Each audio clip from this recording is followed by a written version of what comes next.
Karşınızdayız efendim. Her gün yeni konu ve konuklarımızla beraber olmaya devam ediyoruz. Bugünkü konuğumuza geçmeden önce çocuğun programımızla alakalı bize canlı yayında ulaşabileceğiniz telefon numaralarımızı vermek istiyorum. Telefon numaralarımız 0212 alan koduyla 454 55 06 ve 454 55 07 numaralardan bize ulaşabilirsiniz. Mail yoluyla ulaşmak isterseniz önce çocuğum@tgrthaber.com.tr adresinden bize ulaşabilirsiniz. Efendim bugün çok özel bir misafirim var. Hocalarımdan Profesör Doktor Elif Dağlı hanımefendiyle beraberiz. Hoş geldiniz efendim. Hoş bulduk.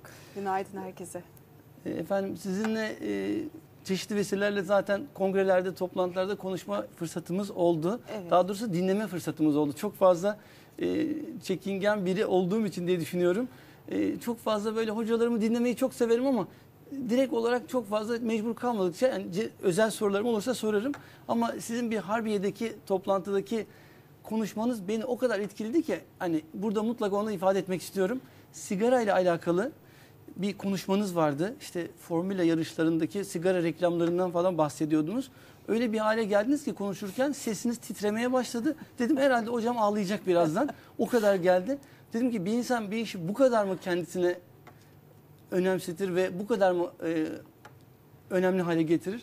Gerçekten çok çok hoşuma gitti. Sizi o günden sonra daha çok sevmeye başladım. Sağ olunuz. Efendim bugün çocuklarda öksürükle alakalı konuşmak istiyoruz. Evet. Özellikle öksürük gerçekten problem midir? Yani her öksüren çocukta bir hastalık aramak gerekir mi? Öksürük nedir? Birçok hastalık belirtisini aslında biz anormal kabul ediyoruz. Örneğin ateşi de anormal kabul ediyoruz ama ateş vücuda lazım olduğu için yapılan bir şeydir. Tabii. Dolayısıyla bunlar vücudun kendini savunma mekanizmalarından bir tanesidir öksürükte. Nasıl ateşte varsa. Tabii ki. Çünkü ateş sırasında da mikropların öldürülmesi için vücut bir aktivite gösterir. Öksürük de keza böyledir. Öksürük vücut için faydalı, olması gereken bir davranıştır. Bunun nedeni de nefes borumuza her gün binlerce partikül, tanecik, hava kirliliği, tozları, diğer taraftan mikroplar giriyor. Bunları ciğerimize aldığımız zaman ciğerimiz dışarıya açık ve soluduğumuz zaman steril değil, mikropsuz bir ortam değil, dışarıdan ne kadar pislik varsa ciğerimize doluyor. Onları dışarıya çıkarabilmek için bir salgı yapıyoruz. Hafif balgam kıvamında bir salgıyla paketliyoruz o tozları ve öksürerek onları yavaş yavaş ağzımızdan dışarı atıyoruz. Aşağı yukarı şu kupayı gösterebilirim. Mesela bu kupanın 2 katı kadar salgı yapıp Yani öksürükle yarım litre kadar. Evet. Balgamı, salgıyı diyelim. Balgam belki biraz daha anormal bir terim olabilir. Salgı içerisinde bu tanecikleri dışarıya atıyoruz. Atarken bize yardımcı olan refleks öksürük refleksi. Öksürükte karın kaslarının hızlıca kasılması, ses tellerinin kapanması ve içerimizdekini basınçla dışarıya atabilmek için kullandığımız bir mekanizma. Onun için öksürük aslında sağlıklı bir temizleme harekatıdır. Yani vücutta sistemlerin çok güzel çalıştığının bir belirtisidir. Tabii. Ama öksüremezseniz biliyorsunuz tabii. Bazı nörolojik hastalıklarda, beyin felçlerinde falan öksürük refleksi de ortadan kalkabilir. O daha tehlikeli bir şeydir. Evet. Tekrarlayan akciğer enfeksiyonları onlarda sık Evet. olabiliyor. Peki şimdi efendim öksürük günde diyelim ki 10 defa 15 defa bile farkında olarak olmayarak öksürebiliriz. Yani sağlıklı olduğumuz halde hiçbir sıkıntımız olmadığı halde ama mevsimle beraber tabii ki öksürük meseleleri biraz daha şiddetlenebiliyor. Yani fizyolojik sınırlardan biraz daha patolojik seviyede geçebiliyor. Şimdi bu normal temizlik harekatı eğer çok fazla olmaya başlarsa hastalıkların belirtisi anlamına gelir ve biz o zaman telaşlanmalıyız. Onun için birkaç kere öhö yaptı çocuğumuz diye telaşlanmamamız lazım. Şöyle bir şey buyurun. hocam. Çarpıntı mesela kalbimiz gayet güzel normal çalışır kendi kendine devam ederken bize sayısı artarsa hissetmeye başlarız ve kalbimizin çarpıntı olarak bize dışarıya sıkıntı olarak verebilir. Öksürükte de o günde 10 defa belki öksürdüğümüzü fark etmeyiz bile. Bir anda olur biter farkına varılmaz ama dediğiniz gibi sayı arttığı vakit o zaman bizim dikkatimizi çeker ve o zaman bir problem mi var acaba düşünmeye başlarız. Yani öksürük normal yapılan bir hareketken sayısı, zamanı ve sıklığı arttığı takdirde bu aslında vücudun dışarıya bir imdat sinyali göndermesi anlamı taşımaya başlayabilir. İşte biz normal öksürükle bu imdat sinyali arasındaki farkı nasıl ayıracağız? Bugün izleyicilerimizle onu paylaşmak için buradayız. Şimdi efendim öksürüklerin o zaman yani normal çeşitli tipleri var. Belki Evet. onlardan başlayabiliriz. Tabii. Mesela isterseniz havlar tarzda öksürük mesela. Bazı çocuklar kaba kaba böyle Evet. havlar gibi, horoz gibi de diyebiliyorlar bazıları. Evet, aileler onu çok güzel ifade ediyordu. Köpek gibi öksürüyor çocuğum diye. Hakikaten köpek gibi. Ve o sırada da bir kaba gürültülü öksürükle diye de geri nefes çekimi meydana gelebilir.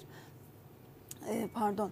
Estağfurullah. O havlar tarzda öksürüğün dışında da hani Ben de bir öksürük örneği gösterdim şimdi. Bir grip atlatmaktayım şimdi, onu da söyleriz. Gripin arkasından da bir öksürük süresi var biliyorsunuz. birkaç hafta süren bir 2 haftaya kadar grip arkasında, virüs enfeksiyonlarının arkasında 2 haftaya kadar devam eden öksürükler olabilir çocuklarda. Tabii ki. Bu da normal kabul edilmelidir. Kaba havlar tarzda öksürük nefes borularının ana giriş kısmında, yani ses tellerinin olduğu bizim gırtlak dediğimiz bölgenin şişliğine bağlı olan bir öksürük tarzıdır. Bunu yapan enfeksiyonlar da olabilir, mikrobik enfeksiyonlarda, alerji de olabilir. Halk arasında da artık bir tabir haline geldiği için söyleyeyim, kurup diyoruz biz Kurup, buna. evet. Aileler bazen kurups diyorlar, biliyorsunuz size de geliyordur, o bir elektronik Kurups diyor. cihaz markası ama kurup dediğimiz işte havlar tarzda kaba öksürüğün meydana gelmesi ve nefes alırken güçlüğün ortaya çıkması. Yalancı difteri de Bravo, yalancı Eskiden, çünkü kuş difteri palazı artık- derler. Evet. Ya, difteri çok hatırlayan şükür kalmamıştı. aşılar düzenli olduğu için Evet. artık görmüyoruz. Difteri zamanını hatırlayan 3. nesildir ancak diye düşünüyorum. Onlar bilirler ama yalancı kuş palazı diye bazı doktorlar tabir ediyorlar. Bu köpek öksürüğü mutlaka bir larenjit dediğimiz bir viral enfeksiyon veya altta yatan bir alerji nedeniyle olur. Tekrar ediyorsa bu, yani köpek öksürüğü geçiyor, sonra tekrar ortaya çıkıyor. Bana öyle hastalar geliyor ki 7-8 defa köpek öksürüğü olmuş. Normal bir insan mikrobik olarak bunu birkaç Olmaz. defa yaşayabilir. Ama bu kadar sık Bu oluyorsa kadar mutlaka sık altında olursa neler olabilir? Altta yatan mutlaka bir alerjinin ilk planda araştırılması lazım. İkinci etapta da doğuştan meydana gelen bazı bozukluklar, o ses telleri bölgesinden mesela geçen bir damar ters yönden geçiyorsa, nefes borusunun üstüne bastırıyorsa o sırada, bu tip bulguları kalıcı olarak da yapabilir. Bazen ailelere sorarsınız, ne zaman başladı? Doğduğundan Doğduğu beri. günden beri. Size de çok geliyor değil mi? Doğduğu günden beri. Ya doğduğunda, çocuğu kucağına aldığında var mıydı bu sorusuna? Cık, yok, 8 aylıkken der ondan sonra. Bazı aileler doğduğu gün vardı diye ısrarla söyler. İşte onların eğer köpek öksürüğü doğduğu günden itibaren varsa ve ses o şekilde çıkıyorsa her öksürükte, onun doğuştan meydana gelen bir bozukluk olup olmadığı nefes borusu sistemi civarında araştırılması lazım. yine efendim doğuştan itibaren yine aynı bölgeyle olduğu için söylüyorum. Laringomalazi denilen, yani o bölgenin kıkırdağının yumuşak olması neticesinde Evet, doğuştan itibaren evet, yine evet. o benzer bir öksürükler Evet. olabilir. Özellikle de basit bir grip, soğuk algında normal çocuğa göre çok daha fazla öksürebilirler bu şekilde öksürüklerini. Aynen, evet. Ama bunlar zaman içerisinde herhalde çok hızlı bir şekilde Evet, o tabii biz çocuk hekimleri biliyorsunuz onu daha sık görürüz. Nefes borusundaki burada kıkırdağın çöktüğünü her Çöktü. nefeste Tabii. açtığınız zaman boğazında görülür çocuğun. Onun için onun ayırt edilmesi biraz daha kolaydır. Kıkırdak yavaş yavaş sertleşmeye Sertleşir. başladığı zaman Kendiliğinden da zaten. o kaybolur. Kıkırdağı normalken içten basan şeylerde bu aynı durumu meydana getirebilirler.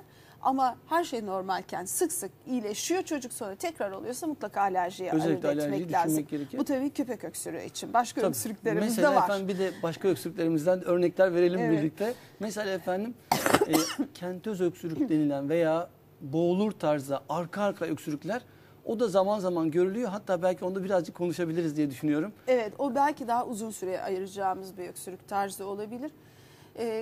Tekrarlayan öksürükler, ben hani makinalı tüfek gibi diyorum ona. Çünkü o kadar sıklıkla dakika başı öksürüyor çocuk diyorlar. Ve ne kadar öksürüyor? 45 dakika durmaksızın öksürebilen çocuklar Müthiş bir olabiliyor. şey. Çocuk açısından kriz, büyük sıkıntı. Yani çok yorucu bir şey. Tabii. Bütün karın kasları ağrımaya başlıyor, boğazı kızarıyor. Aileler zaten o sesin gürültüsünden rahatsız olmaya başlıyorlar. Çocuk perişan oluyor. Bu öksürük bazen o kadar şiddetli oluyor ki içeride de balgam varsa onu atmakta zorlanıyorsa gözlerinden yaş gelecek şekilde yüzü kıpkırmızı olmuş kriz öksürüklerine tutulabiliyorlar. Hatta yüzlerinde, gözlerin beyaz kısmında kanama kanamalar noktalıkları olabiliyor. falan bile olabiliyor. Şu göz etrafında minik kırmızı Evet, peteşler evet. dediğimiz küçük kanama Gerçekten odakları oluyor. zorlandığını. O ıkınmayla hani kadınlar doğum yaparken olur. O kadar zorlandığını gösteren şeyler bunlar. Bunun altında çoğu zaman bir alerji çıkıyor. Yani bir bronşit veya astım nöbeti ilk etapta bu şekilde başlayabiliyor. Efendim bir izleyicimiz hattımıza varmış. Cevap verelim, devam edelim efendim. Tabii. Yakup Bey hattımızda. Efendim sizi dinliyoruz. Hoş gelmişsiniz programımıza. Hoş bulduk. Teşekkür ederim. İyi yayınlar. Sağ olun. Hocam şimdi benim 3 yaşında, 7 yaşında 2 oğlum var. Efendim yaşlarını bir daha söylerseniz. 2 ve 7 dedi. 3 yaşında, 7 yaşında. Tamam efendim. Şimdi küçüğünde normalde biz hemen hemen bir sene aşkın bir öksürüğü falan vardı ama götürdüm doktora. Bronşit başlangıcı dediler. Efendim bronşit başlangıcı dediler. Ses biraz az geliyor efendim. Dinliyoruz. Önlemini aldık biz. İlaç falan aldık. İlaç kullanmamıza rağmen geçmedi. Geçenlerde tekrar ben deprem bölgesi Erciş'ten arıyorum. Evet efendim. Van'a gittik. Van'da doktorlar iğne falan verdiler. İğneyi kullandık. İlaçlarını da kullandık ama öksürük devam ediyor. Akşamları daha da yoğun öksürme devam ediyor. Büyüğünde de var. Büyüğünde de 7 yaşındaki çocukta da var. O da akşamları öksürüyor. Yani normal böyle bir hafif koşarken öksürük devamlı şiddetle devam ediyor yani. Efendim ailenizde astımlı olan insan var mı efendim, astımlı? Hayır yok. Bu depremden sonra maalesef oldu. Peki efendim, çok teşekkür ediyoruz. Hocamızla birlikte cevap vereceğiz efendim. Çok teşekkür ederiz. Yakup Bey'e geçmiş olsun diliyorum. Bütün Erciş halkına ve Van halkına büyük geçmiş olsun. Gerçekten büyük bir acı yaşadılar. Kesinlikle. Çok önemli bir noktaya değindi. 1999 Adapazarı depreminden sonra da biz çocuklarda aynı şikayetleri gördük. Özellikle astımı olan çocuklarda yıkılan binaların tozunun civarında kalmanın astım nöbetlerini çok arttırdığına şahit olduk. Tabii birkaç etken bir arada şu anda Van bölgesinde. Bir soğuk var, enfeksiyonlar var, iç içe yaşamanın küçük alanlarda bir arada paylaşmanın getirdiği enfeksiyon paylaşımları var. Ve maruz kalmış oldukları o enkazın tozu akciğerlere muhtemelen bir etki yapıyor. Aynen tozlu alanda çalışan işçilerin hastalıkları gibi bulgular meydana getiriyor. Bu birkaç sene devam ediyor arkasından. Biz İzmit Adapazarı bölgesinde de aynı sorunları yaşadık. Van'da üniversitede de arkadaşlarımız var. Solunum yolları doktorlarının herhalde kendilerini görmesi gerekecek. Gerekirlerse size de e-mail atarlarsa biz de kendilerine ulaşıp daha detaylı bilgi veririz. Peki, belki doz açısından değerlendirilmesi gerekir. Çünkü kesinlikle alerjen miktarı arttığı için dozlar yeterli gelmiyordur. O yüzden de şikayetler geçiyor. Belki düzenli bir tedavide de değiller. Ben onu anladım. Belki öyle bir bronş hiperreaktivitesi tedavisi alması gerekebilir. Peki. Efendim biraz önce konumuza kaldığımız yerden devam edelim. Öksürük nöbetlerine. Boğulur tarzı öksürükler. Ben özellikle boğmacayı da her ne kadar şu anda aşılarımızı düzenli yapıyoruz diyoruz ama boğmaca aşısı tam bir koruma sağlamıyor. O yüzden de daha ileri yaşlardakilere de artık boğmaca yapılması tavsiye ediliyor.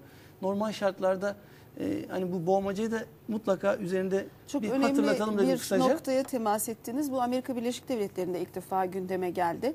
Bizim yaptığımız aşılar gerçekten çok yüksek oranda aşılanma var şu anda Türkiye'de. Ancak o aşıların etkisinin belli bir yaştan sonra azaldığı, biz eskiden azalmıyor, ömür boyu koruyor zannediyorduk ama 7-8 yaşından sonra bunda bir azalma oldu.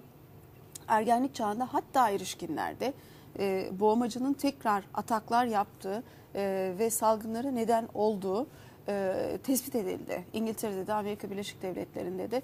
Dolayısıyla açıklanamayan enfeksiyonla birlikte geldiğini düşündüğümüz bu tip öksürük nöbetlerinde boğmacayı da göz ardı etmemek lazım. Efendim ben bir de öneri olarak şunu söylüyorum.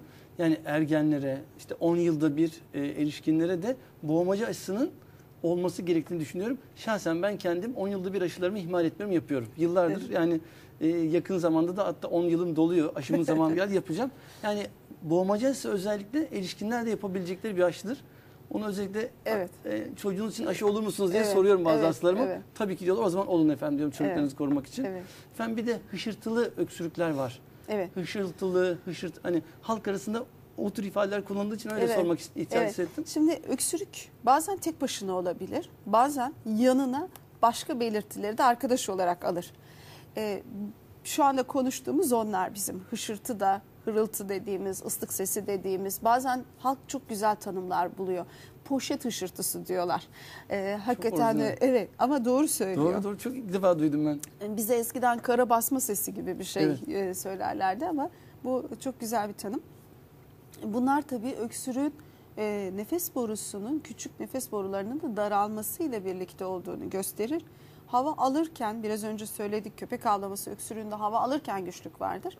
Bunda hava verirken güçlük vardır ve verirken böyle ince ıslık sesleriyle birlikte sanki hani 4-5 Müzik keman bir arada çalıyormuş gibi bir gürültü ortaya çıkar. İşte bu çocuklarda daha çok bronşit, bronşiyolit dediğimiz bakteriyel veya viral hastalıklar veya astım düşünmek gerekir. Ve özellikle çocuğun genel durumu iyiyse, ateşi yoksa, burun akıntısı falan yoksa, sadece öksürüyor ve hırıltısı varsa, aktivitesi çok yerinde, düz duvarı tırmanmaya devam ediyorsa, o zaman çok büyük ihtimalle bu çocukta astım vardır. Kaybolup sonra tekrarlıyorsa iyice emin olabilirsiniz diyoruz. Peki efendim, kuru öksürükler bir de birçok insanı çok büyük bir şekilde rahatsız ediyor kuru öksürükler. Geçmeyen, üst üste gelen kuru gıcık tarzında öksürükler. O konuda efendim hani hatta bazen gece özellikle daha çok olabiliyor. Evet.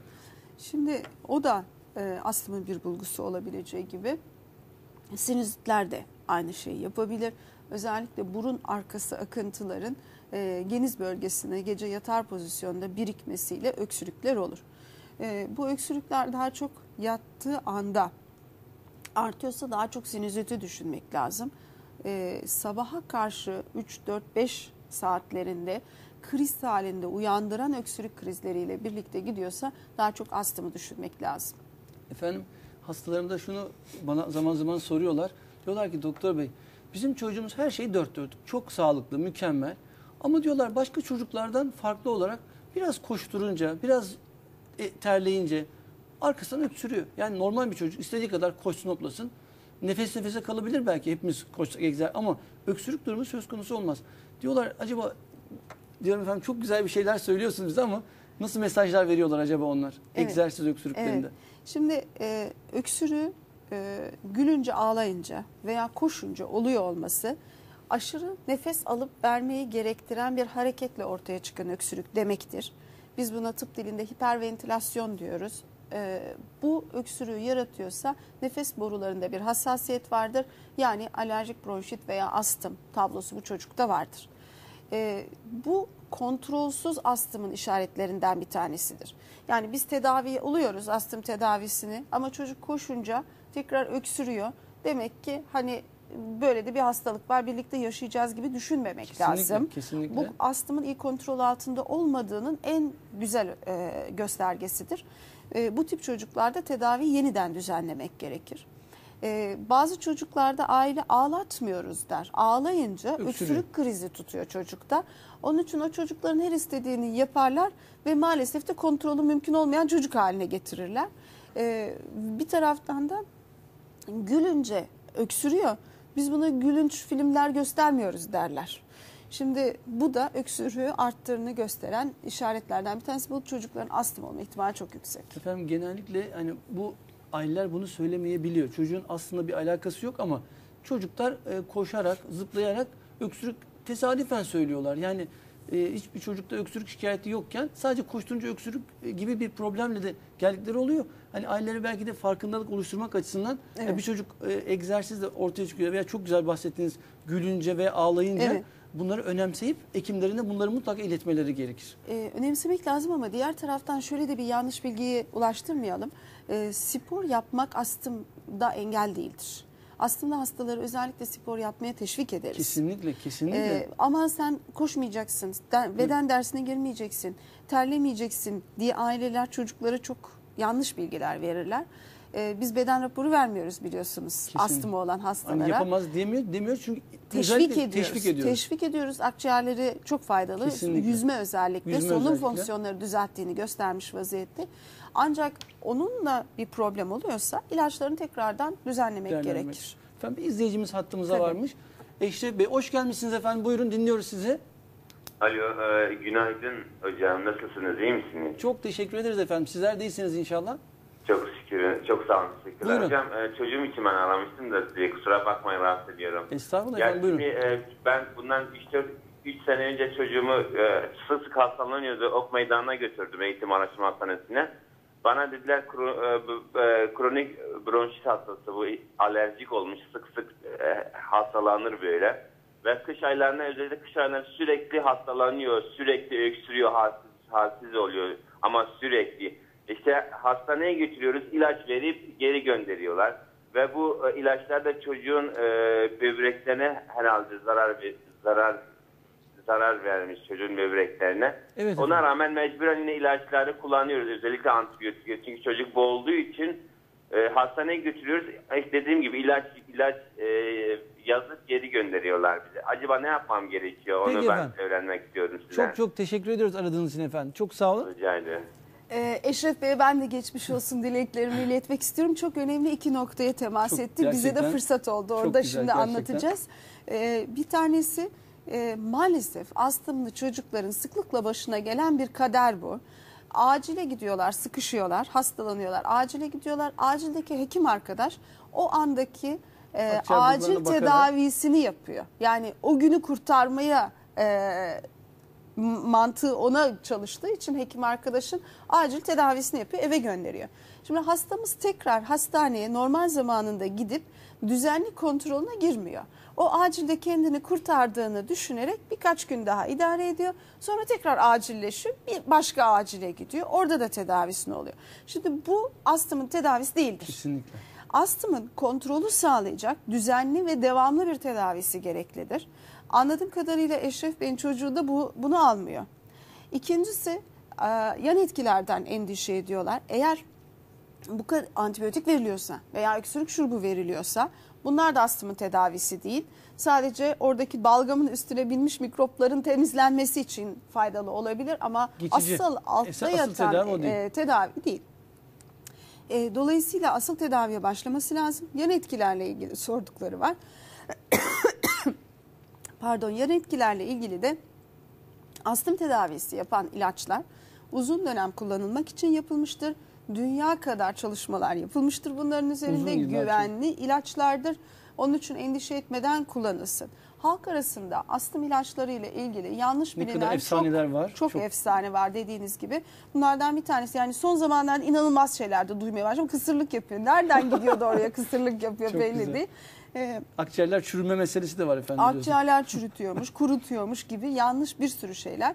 Ama kortizonun yan etkilerinden korkarak çıkarılmış şeyler var. Doktor kontrolünde Doğru dozda seçilmiş, doğru yöntemle ve doğru cihaz aracılığıyla seçilmiş ilaçların akciğere gitmesi faydalı sonuçlar doğurur. İyi takip edilirse çocuk başarılı bir tedavi görür, kontrol altına alınır.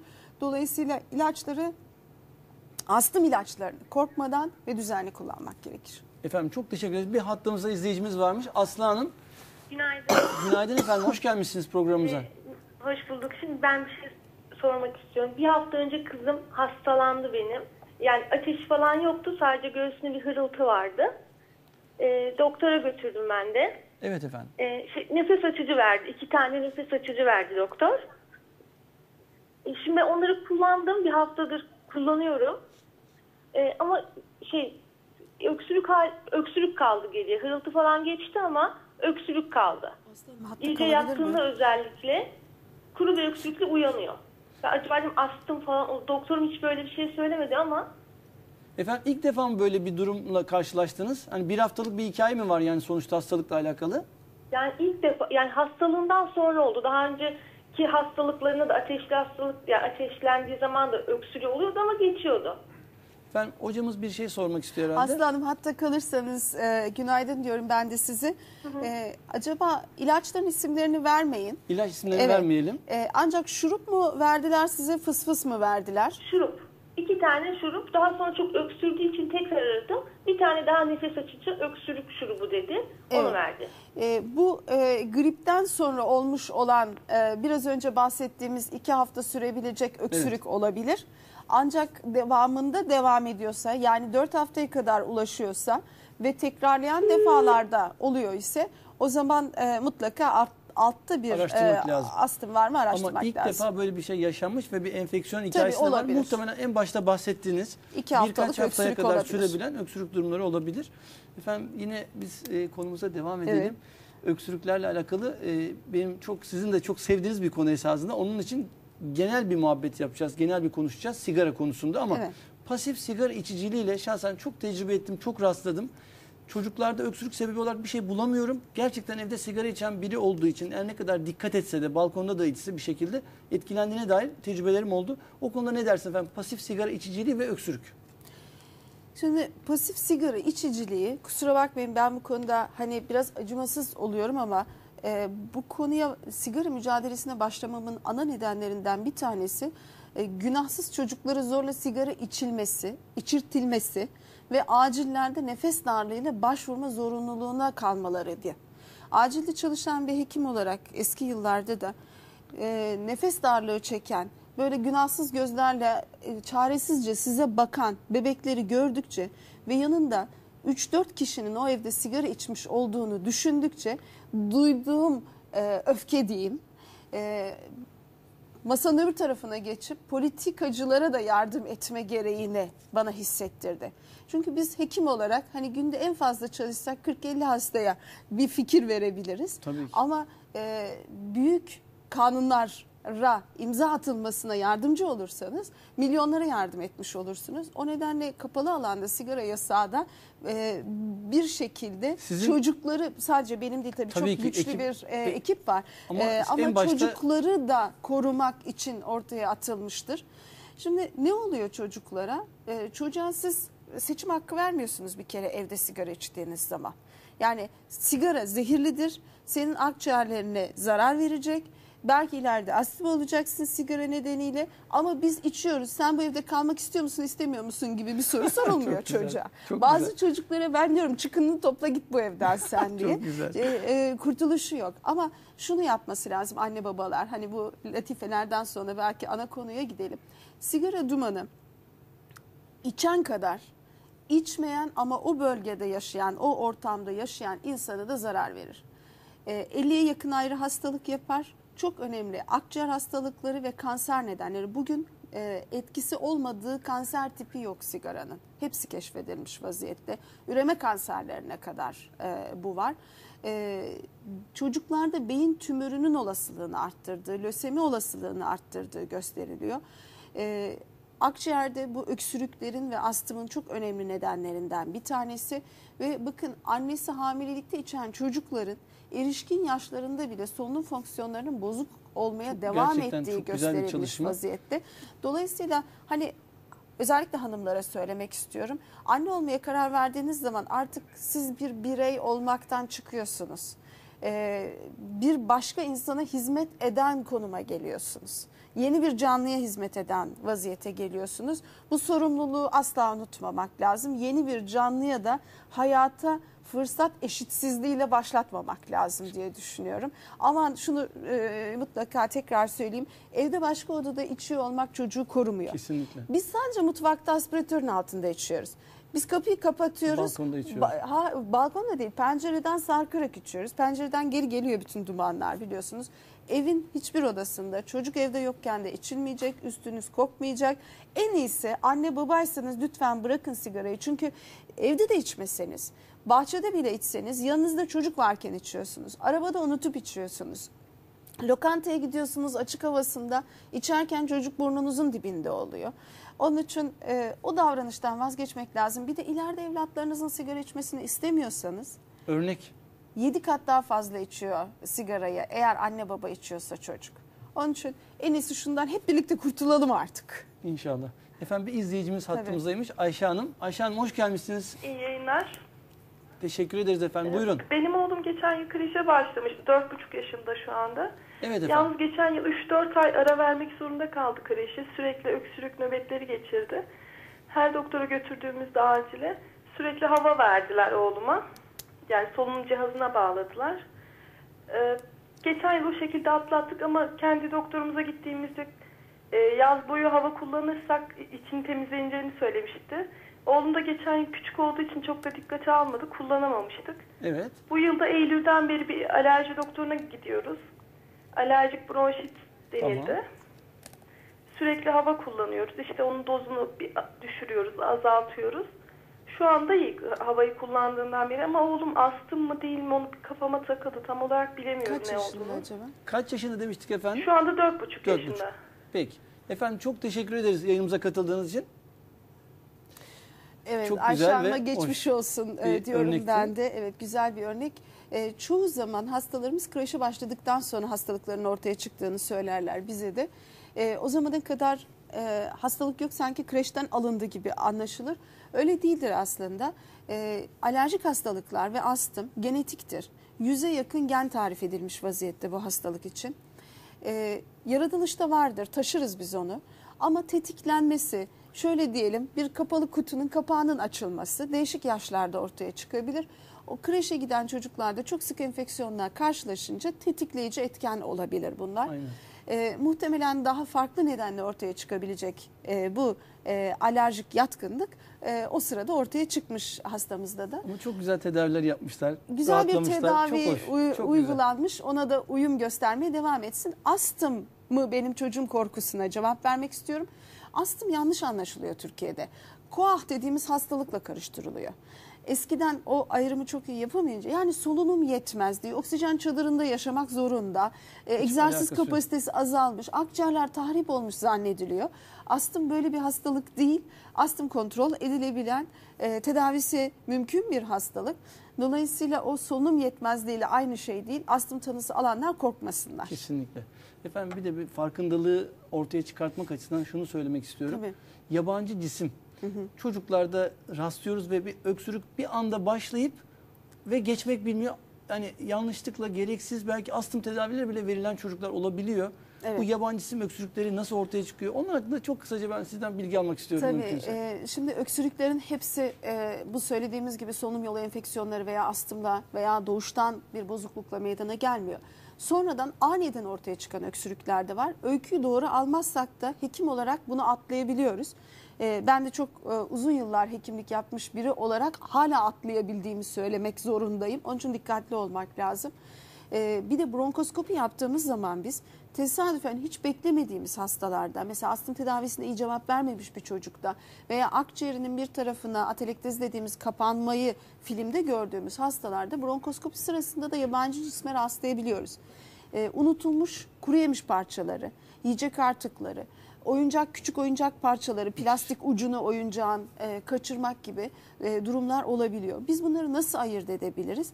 Öksürüğü geriye dönüp düşündüğünüz zaman aniden bir gün başlayıp o günden itibaren olduysa, o günlerde öksürük nöbeti böyle moraracak şekilde bir şey içine kaçmış da çıkaramıyormuş gibi çok ani bir öksürükle başladıysa, o zaman mutlaka bronkoskopi yapılması lazım.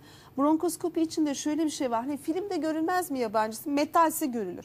Ama hiç metal yutmaz çocuklar. Genellikle yiyecek veya plastik yutarlar. Onlar da kesinlikle görüntü vermez. Filmde görünmez. Dolayısıyla sadece bronkoskopiyle şüphe ediyorsanız bronkoskopi mutlaka yapılması lazım. Peki efendim, hattımızda bir izleyicimiz varmış. Eda Hanım, hoş gelmişsiniz günler. efendim. İyi günler. İyi günler efendim, buyurun. 25 günlük bir bebeğim var. Kaç efendim? 55? 25 günlük. 25 günlük. Peki efendim. 25 günlük. Burnunda ve göğsünde hırıltı olduğunu düşünerek doktora götürdüm. Öksürüğü de vardı. Evet efendim. Bana serofizyolojik ve burun aspiratörü önerdiler. Tamam. Onunla burnunu temizliyorum ama hala öksürüğü devam ediyor. Küçük olduğu için ilaç veremeyeceklerini söylediler. Nefes almada güçlüğü yok değil mi efendim bebeğinizin? Yani sanki emerken problem yaşıyor gibi şu an hissediyorum ama bu benim düşüncem. Ailede alerji var mı acaba? Ailede alerji hikayesi var mı acaba? Hayır yok. 9 yaşında da bir kızım var. Onda da hiç öyle problem yaşamadım. Evde grip var mı acaba? Evde soğuk algınlığı, grip olan birisi var mı? Evet, soğuk algınlığı yaşayan bir yakınımız vardı. Yani daha sonra soğuk algınlığı geçirdiğini öğrendik. Ondan kaptığını zaten düşünüyoruz. Peki efendim. size birkaç önerimiz olacak efendim. Çok teşekkür ederiz aradığınız için. Çok sağ olun. Evet, Muhtemelen- Eda Hanım'ın bebeği herhalde erken bir devrede virüs enfeksiyonu geçiriyor. Çok ağır bir şey değil diye tahmin ediyoruz. Solunumu çok ciddi olarak etkilememiş. Siz de onu hemen Aynen. sordunuz. Doğuştan da bir şey yok anladığım kadarıyla. Yeni doğan devresinde bir müdahale gerekmemiş. Onun için basit bir viral enfeksiyon olmasını diliyoruz. Eskiden efendim çocukların göğüslerinde öpme beni şeklinde. Evet, Hatta evet, İngilizce olarak da evet, falan yazabiliyoruz evet. bazen. Esas yeni doğan bebeklerin, süt çocuklarının hastaysak kesin öpmeyeceğiz zaten. Hasta değilsek de yabancılara, özellikle yurt dışında herhalde o çok daha yaygın, farklı sebeplerden dolayı da çocuk taciz muhabbetinden. Hani Evet. öptürmüyorlar çocuklarını olabildiği kadar. Küçük çocuklara aileler ne yapalım, nasıl koruyalım diye sordukları zaman ben iki şey söylüyorum. Bir, gripli kimseye yanaşmayın. İkincisi, evde sigara içirtmeyin diye. Bence bu iki şeyi yaparsa bebekleri korumak mümkün oluyor. Kesinlikle. Efendim bir de zaman zaman çok sık olmasa da rastladığım Evet. bazı hastalarım oluyor. Hani gerçekten hiçbir şey bulamıyorum altında. Hiçbir şey yok. Ve soruyorum, öksürükleriniz gece yattığınız zaman nasıl oluyor diyorum, soruyorum aile. Doktor bey, uyuduğu anda öksürük hiçbir şey kalmıyor. Ama uyandığında bir daha başlar. Psikojenik öksürük diye bir şey var mıdır veya görüyor musunuz çok fazla? Vallahi bravo, o kadar güzel noktalara temas ediyorsunuz ki tam konuşmamız gereken şeyler bunlar. Psikojenik öksürük çok önemli öksürük tiplerinden bir tanesi. Genellikle küçük çocuklarda değil, daha 7-8 yaşından Biraz büyük sonra ve çocuklar. ergenlik devresinde gördüğümüz bir sorun. Bunda da yanlış anlamamak lazım. Aile çocuğu suçlamasın. Yani Kesinlikle. çocuk bunu bilinçli olarak yapmıyor. Yani bilerek öksürük taklidi yapan çocuklar değil bunlar. Ama bir nasıl sıkınırsınız da mide ülseri olursunuz ama kontrolünüzde değildir o sizin. İşte tansiyonunuz çıkar. Bu da onun gibi. Öksürükler de psikolojik nedenlerle olabilir. Çözemediği bir sorunu, bir çelişkiyi kafasında çocuk öksürük krizleri haline sokabilir. Bu da çok tipiktir. Gece yattığı an olmaz. Alerjik öksürükler gece artar. Psikojenik öksürükler gece biter. Bir başka hastalık daha var orada hemen söylememiz gereken. Gilles de la Tourette sendromu dediğimiz bir sendrom var. Evet. Bu da bir tik sendromu. Nasıl insanların tikleri olabilir, göz kaş oynatma, işte burun kaşıma tikleri olabilir. Bu da ses tellerinde ani kasılmayla giden, yani kontrolümüz dışında olan bir tik, ses tiki öksürük şeklinde oluyor. Hapşırıkla öksürük arasında bir ses çıkarıyor. Ama o kadar gürültülü oluyor ki bu. Okulda sınıftan genellikle atıyorlar bu çocukları. Aileler çok rahatsız oluyorlar. Durmaksızın ben ilk bu hastalık teşhisini koyduğum yıllarda içeride hasta görüyordum, kapının önünde öyle bir ses çıktı ki çocuğun akciğeri Dışarı patladı herhalde diye dışarı koşarak çıktım. O kadar gürültülü. Ve gece yatınca hiçbir şey kalmıyor bu hastalarda. Bu da tik sendromlarının tedavisinde kullanılan çeşitli nöropsikiyatrik ilaçlarla anında kesilebiliyor. O da çok önemli bir başka husus. Peki. Efendim reflü ile alakalı hani öksürüklerde sıklıkla reflünüz mü var acaba diye Evet. endişe edilebiliyor. Onunla da kısaca reflünün öksürükle alakasından çok kısaca olarak sizden bilgi almak isterim. Reflü ve öksürük yumurta ve tavuk ilişkisidir. Çok orijinal. Evet, Çok tavuk mu reflüsü yumurta? olan insan öksürebilir, öksürüğü olan insanın reflüsü olabilir. Dolayısıyla hangisine hangisi yarattı başından çok anlaşılamayabilir. Ama ben bir göğüs hastalıkları doktoru olarak şunu söyleyeyim. Öksüren herkeste, nefes darlığı olan herkeste bir miktar reflü olması kaçınılmazdır. Çünkü göğüs kafesimiz dediğiniz zaman midedeki her şeyi yukarıya, hani musluğu açarken kullandığınız pompa gibi asiti ve yiyecekleri yukarıya çekebilir yemek borusuna. Dolayısıyla bu reflüyü yaratabilir. Dolayısıyla akciğer hastalıklarını tedavi ettiğiniz zaman Otomatik olarak otomatik tedavi edilir. Sadece reflü nedeniyle ciddi akciğer hastalıkları olduğunu gördüm ama çok nadir gördüm. Yani 3 hastayı bu nedenle ameliyat ettirmek zorunda kaldık ama çok ağır nadir. reflülü olan çok nadir Sanki durumlardır. öksürük akciğerde hep mideden kaynaklanıyor gibi de düşünmemek gerekiyor. Öksürüğünüz kronikse ilk olarak reflüyü çocuklarda düşünmek yerine akciğer hastalığını tedavi ettikten sonra reflü geçiyor mu ona bakmak lazım. Peki. Efendim son dakikamıza gelmişiz. Öyle mi? O kadar çabuk geçti. O kadar çabuk geçmiş. Ben sadece balı da duymak istiyorum. Öksürük tedavisi ilaçları önermiyoruz pek Evet. ama doktor kontrol kullanılmasını tavsiye ediyoruz. Fakat ben bir bal konusunda sizden bir iki cümle istiyorum ve Tamam. programı kapatacağım. Şimdi astımda tıbbi olmayan birçok tedavilere halkımız başvurabiliyor.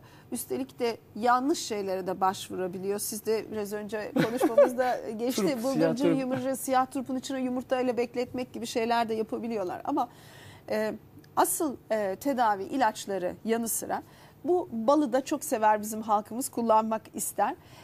Ben endişe duyuyordum çok devamlı kullanılmasıyla ilgili. Fakat Amerikan Çocuk Hastalıkları Akademisi balı öneriyor. Enteresan bir şekilde balı da ayrı bir kısım ayırmış.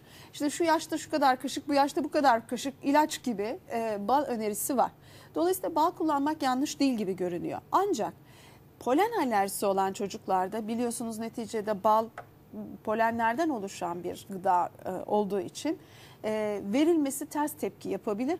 Alerjik çocuklarda hiçbir şeyi tekrarlayan defalarda üst üste ve devamlı surette verilmesinin doğru olmadığını düşünüyorum. Çok teşekkürler. Gerçekten teşekkür öksürükle ederim. daha çok konuşacağımız şeyler var yani sizinle. Başka konularda Evet. çok teşekkür ederiz Ben geldiğiniz için. teşekkür ederim. Sağ olun. Efendim yarın sabah Profesör Doktor Muazzez Garip Ağaoğlu hocamızla beraber anne sütü hakkında konuşacağız. Anne sütüyle alakalı her türlü sorunuzu bize sabah yöneltebilirsiniz. Anne sütünün kıymetini biraz daha iyi anlayacağınızı tahmin ediyoruz. Şimdilik hoşça kalın efendim. Görüşmek üzere.